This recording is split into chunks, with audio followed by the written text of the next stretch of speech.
friends, here is a simple and quick method to make Palkova. The ingredients needed are milk powder, sugar and water. Mix all the ingredients and make sure there are no lumps.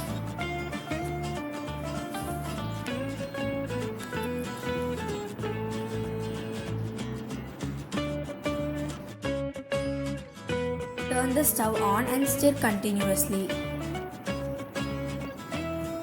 Now add a tablespoon of ghee. Continue to mix.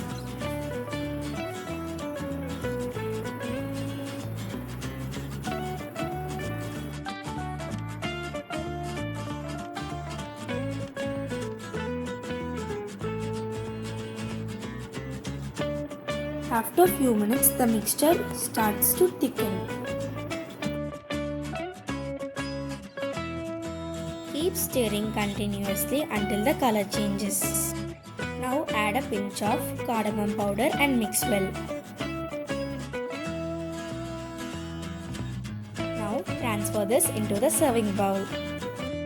Yummy Palkova is ready to eat. I hope you enjoyed the recipe. Please like, share and subscribe to my channel.